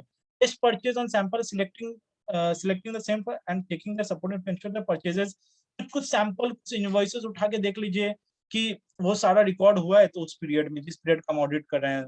तो उसके बाद बोल रहा है कि गेट एंट्री रजिस्टर देख लीजिए, match purchase invoice date to the gate entry date to check whether the purchase are being recorded in the correct accounting period. कि गेट एंट्री में जिस जिस पीरियड में माल आया उसी पीरियड में परचेज रिकॉर्ड हो रहा है, तो कम से कम कहीं कहीं 31 मार्च में हम देख रहे हैं गेट एंट्री में कुछ माल दिख रहा है, लेकिन वो मेरा जीएल में आ ही नहीं रहा है, वो मेरा परचेज जीएल में आ ही नहीं रहा है, वो मतलब बनाया नहीं उसने, जीआरएन नहीं बनाया, वो चला गया घर। सो ऐसे चीजों को कंट्रोल है, तो ये चीज से आपको कंप्लीटनेस एंश्योर होता है। तो ये जब परचेज वाला जो जब वो परचेज देख रहा होता है आदमी, तो वो दोनों एंगल से दिखता है, तो परचेज का भी कंप्लीटनेस देखता है और वो क्रेडिटर्स का भी कंप्लीटनेस देखता है कि इनवॉइसेस सही है, कट ऑफ प्रोसीड्योर्स है। लास्ट 5 इनवॉइसेस के बाद यहाँ पर क्या बोल रहा है, for the last 5 invoices which have been included in the goods should have been received, सारा 5 इनवॉइसेस का गुड्स आया है तो लास्ट 5 इनवॉइसेस का should all the goods received prior to the period end should have been booked in the form of purchases and included state creditors। Period and से पहले सारा को ये करना है। गेट एंट्री रिकॉर्ड देख लीजिए, ये इंपॉर्टेंट होता है। रिव्यू सब्सिक्वेंट एक्सपेंसेस, बाद में कुछ बिल्स आ रहा है क्या, बाद में बिल्स जो आ रहा है सबका बाद का पीरियड है, तो recorded post the balance sheet if they related to transactions from within the audit period. मतलब ऐसा तो नहीं है बाद में कुछ बिल्स आ रहा है, मतलब बाद में हो गया पार्टी बिल देके चला गया, वो काम किया था फरवरी के महीने में, वो मई महीना में आके एक बिल आया इधर और वो बिल देख के चला गया, तो वो दिखेगा ये पीरियड तो फरवरी का, वो तो सर्विस दिखा रहा है फरवरी का, तो आपने इसका शायद तो प्रोविजन लिया होगा। अगर आपने प्रोविजन नहीं लिया है उस खर्चे का, मैं इधर खर्चा का एग्जांपल लेके बता रहा हूँ, खर्चे का, तो आप इसको इसको तो आपको बिल में रिकॉर्ड करना है, ये तो आपको इस पीरियड से रिलेट करता है, तो वो चीज देखना है। For advance received, obtain the customer-wise listing and along with aging, verify it if any advance or outstanding beyond 6 months. 6 months से ज्यादा कुछ advance तो नहीं है. For all such as of verify underlying documentation, किस बेसिस में advance को दिया गया है, पीओ के बेसिस में दिया गया है. क्या आपने एडवांस दिया तो आपको देखना है कि साथ में कोई पीओ नंबर है तो उसका पीओ के साथ तो कोई रेलिवेंस एडवांस दिया गया कि ऐसे ऐसे मन किया कि 15 लाख रुपया दे दिए तो लोन दे दिए किसी को, वो एडवांस होना चाहिए. सो वही वो बोल रहा है कि बेस्ट अंडरलाइन डॉक्यूमेंटेशन को देखने की, वो अंडरलाइन डॉक्यूमेंटेशन के ऊपर एडवांस दिया गया है कि नहीं. अच्छा, तो इसी तरह ये तो प्रोविडेंट फंड आ गया, ठीक है ना. प्रोविडेंट फंड नहीं, बात कर, वैल्यूएशन चेक कर लेना है कि वैल्यूएशन. और तो वैल्यूएशन क्या है, review the process followed by old creditor balance कैसे राइट बैक कर रहे हैं, क्या मेजर्स ले रहे हैं. उसी तरह एजिंग को देखने बोल रहा है कि वैल्यू ठीक है कि नहीं, कुछ प्रोविजंस होगा, कुछ no longer checks the write backs in the liability assets और no longer payable have been approved and appropriate. MD से अप्रूव होके तभी राइट बैक हो रहा है, ऐसे ही थोड़ी ना उसका मन किया और राइट बैक कर दिया, ऐसा नहीं हो रहा है. Also obtain the list of vendors with whom the company has disputes. तो वही मैं बोल रहा था, फॉलो अप क्या हो रहा है कि नहीं, सपोर्टिंग डॉक्यूमेंटेशन देखिए, and any claims from customers under litigation and compare with previous years. ठीक है, तो कुछ लिटिगेशन चल रहा है कि नहीं, वो सबको आप थोड़ा आइडेंटिफाई करिए. डेबिट बैलेंस वो पैसा देगा तो. अच्छा, यहाँ पर आ रहा है AS11 का रीस्टेटमेंट ऑफ फॉरेन करेंसी. ये वाला मैं अभी बता दूंगा कि रीस्टेटमेंट मार्क टू मार्केट का जो कंसेप्ट होता है. और एमएसएमई का बारे में बोला, एमएसएमई का प्रोविजन कैसे करता, हमारा एक बहुत अच्छा एमएसएमई का 2-3 सेशन का वीडियो, आप प्लीज उसको देखना. वहां पर हम लोग ने एमएसएमई का प्रोविजन, इंटरेस्ट कैलकुलेशन कैसे करते हैं, आरबीआई का रेट क्या होता है, सब कुछ उस वीडियो में दिया हुआ है. तो एमएसएमई पार्ट में इसलिए इसमें नहीं कवर कर रहा हूँ क्योंकि वो एमएसएमई वीडियो में बहुत अच्छे से मेरे टीममेट ने बहुत अच्छे से वहां पर समझाया है कि एमएसएमई में क्या क्या हम लोग को करना है. तो एमएसएमई पॉइंट ऑफ व्यू से बोल रहे हैं. और लास्ट में आ जा रहा है प्रेजेंटेशन एंड डिस्क्लोजर की, शेड्यूल 3 के हिसाब से प्रेजेंटेशन कर रहा है कि नहीं. जैसे मैंने बोला कि मैं यहाँ पर ये बता दूं कि मैंने अभी आपको दिखाया था कि ऐसे करके प्रेजेंटेशन क्या हुआ था. Trade payable, outstanding of MSME and outstanding of creditors other than MSME. But अभी एक नया शेड्यूल 3 में चेंज आया और वो बोल रहा है कि प्रेजेंटेशन में आपको less than 1 year 1 to 3 ageing भी दिखाना पड़ेगा, मोर देन 3 इयर्स भी दिखाना पड़ेगा. ये सारा चीजों को भी आपको प्रेजेंटेशन, मतलब आप जब फेस जो आप नोट्स जो दिखा रहे हैं वहां पर ये सारा को भी शो करना पड़ेगा. डिस्प्यूटेड अनडिस्प्यूटेड को भी शो करना पड़ेगा. तो आपका प्रेजेंटेशन ऐसा बन जाएगा. तो आपको ये भी देखना एज एन ऑडिटर, आप जब चेक करने जाते हो तो आप सिर्फ फिगर्स का चेक नहीं करते, आप फिगर्स के साथ उसका प्रेजेंटेशन का भी चेक करते हो, आप उसका डिस्क्लोजर्स का भी चेक करते हो. ये भी एक ऑडिट का पार्ट होता है. आई होप जो लोग ऑडिट नहीं करते हैं, या फिर बहुत जन है मेरे दोस्त यार यहाँ पर, आई एम श्योर कि जो लोग दूसरे दूसरे डिपार्टमेंट्स में काम कर रहे हैं, जो लोग सब कुछ स्टैट्यूटरी ऑडिट्स नहीं कर रहे हैं, बट उन लोग को अब क्लैरिटी मिल रहा है कि एज एन स्टैट ऑडिटर क्या चेक करना चाहिए, कैसे चेक करना है, क्या करते क्या है ये auditor. I hope they are getting that clarity. So disclosures हो गया. और यहाँ पर जैसे कि वही प्रिंसिपल अमाउंट को शो सेपरेटली करना पड़ता है. एमएसएमई का बारे में लिखा है, अमाउंट ऑफ ड्यू इंटरेस्ट सबका अपने प्रोविजन किया है कि नहीं, एमएसएमई का ज्ञान दिया हुआ है. और ऐसे करके डिस्क्लोजर्स के बारे में बोला गया. सो आई होप आपको एक क्लैरिटी मिल रहा है कि ऑडिट का कैसे चेक करते हैं. Last but not the list, मैं थोड़ा सा मार्क टू मार्केट वाला कंसेप्ट को समझा देता हूँ. सो मार्क टू मार्केट का कंसेप्ट बहुत सिंपल सा है.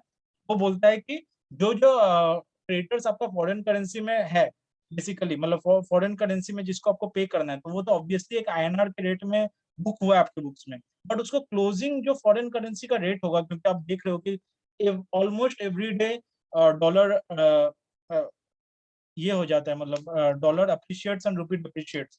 सो मेजरली, सो उसके वजह से करेंसी फ्लक्चुएशन की वजह से हमको कुछ ज्यादा पे करना पड़ जाए कल को जाके, क्योंकि मेरे बुक्स में इम्पैक्ट करे.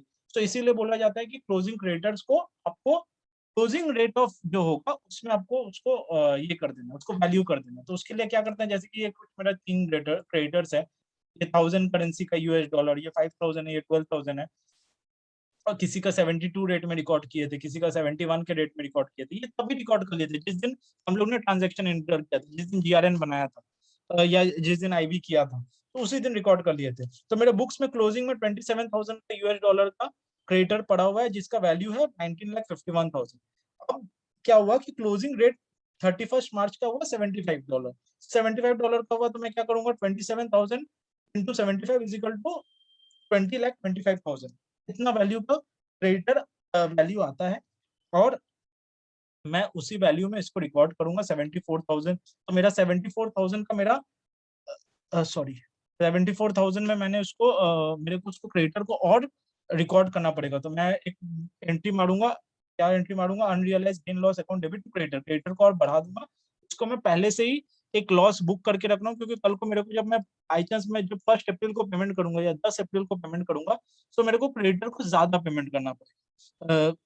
तो as per accrual concept, as per matching concept, तो हमें उसको और एज पर प्रूडेंस बेसिकली, सो हमें उसको लॉसेस को पहले ही रिकॉग्नाइज कर लेना है। तो मैं अभी से ही गेन लॉस को डेबिट कर दूंगा। तो ये हो गया जैसे फर्स्ट ईयर।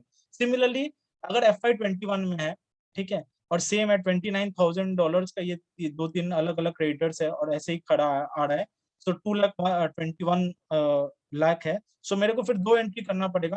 पहला जो एंट्री मैंने किया था, नेक्स्ट ईयर में क्या होगा, पहला मैं दो तरीके से इसको कर सकता हूँ। पहला जो एंट्री मैंने जो किया उसको मैं रिवर्स कर दूंगा, ये एंट्री को मैं रिवर्स कर दूंगा, creditor account debit to unrealised gain, क्योंकि इसके अगेंस्ट में जब मैं एक्चुअल में पेमेंट करूंगा तब ऑलरेडी एक तो रियलाइज गेन लॉस अकाउंट ये होगा, मतलब realised gain loss account debit हो जाएगा। तो वो जो मैंने रिवर्स किया और जो मैं एक्चुअल डेबिट हो रहा है सपोजिटली मेरे इसके अगेंस्ट में, ये जैसे मैंने रिवर्स कर दिया, फिर जब मैं क्रेडिटर को पेमेंट करने गया, सपोजिटली मैंने क्रेडिटर को जब पेमेंट किया तो क्रेडिटर जैसा कि मेरा था 19,51,000, तो 19,51,000 क्रेडिटर हो गया। उसके बाद टू बैंक, बैंक से पैसा जाएगा बैंक। तो मैं मान के चल रहा हूँ कि $75 करके मैंने पेमेंट किया, तो 2025,000 और यहाँ पर हो जाएगा रियलाइज गेन लॉस। तो एक्चुअल में रियलाइज गेन लॉस, और मैं मान, जैसे मैंने बोला कि मैं मान के चल रहा हूँ कि $75 में ही मैं इसको पेमेंट कर रहा हूँ, तो 74, तो ये एक्चुअल ये एंट्री हो जाएगा। तो creditor account debit, realised gain loss account debit to bank account, ये एंट्री हो जाएगा। सो बेसिकली ये एंट्री और ये एंट्री दोनों आपस में, ये जो रिवर्सल हो रहा है दोनों आपस में नॉक ऑफ हो जाएगा, और एक्चुअल में लास्ट ईयर का गेन लॉस का कोई इम्पैक्ट बुक्स में नहीं पड़ेगा। और फिर मैं एक्चुअल बेसिस में, जैसे कि मेरा जो यहाँ पर एग्जांपल था $29,000 था, तो एक्चुअल में इसका क्लोजिंग रेट आया 75.5, तो मैं एक्चुअल में इसको होना चाहिए था कितना बुक्स में रिकॉर्ड, 21,89,500, और मेरे बुक्स में कितना 21,81,000, तो मेरा डिफरेंस कितना हुआ 88,500। तो मैं एक्चुअल में ईयर एंड में 88,500 का एंट्री बुक्स में करूंगा। तो मेरा दो प्रोसीड्यूर होता है, एक तो रिवर्सल होता है creditor to unrealised gain loss, और फिर होता है एक रिवर्सल होता है 31 मार्च में जो एक्चुअल होता है उसको मैं रिकॉर्ड कर लेता हूँ। और रिवर्सल और इसका इम्पैक्ट आपको समझ में आ गया जी। सेम चीज है, जैसे कि मैं प्रोविजन लिया और प्रोविजन पे रिवर्स हो गया, एक्चुअल बिल बुकिंग हो गया, तो दोनों नॉक ऑफ हो जाते हैं। अब दूसरा चीज है कि बहुत बार कंपनीज ऐसे नहीं करके वो लोग नेट में एंट्री कर लेते हैं कि अच्छा अनरियलाइज अकाउंट डेबिट करना है 88,000 का, और अनरियलाइज अकाउंट क्रेडिट करना है 74,000 का। तो एक काम करता हूँ, मैं नेट में एंट्री कर देता हूँ अनरियलाइज अकाउंट 14,500 टू क्रेडिटर्स 14,500। तो ऐसे करके भी आप कर सकते हैं कि सिंपल सा बात है, 74,000 मेरा बुक्स में ऑलरेडी क्रेडिटर में बढ़ा हुआ था, मतलब हाँ क्रेडिटर में बढ़ा हुआ था, और मेरे को उसको बढ़ाना है 88,500 से।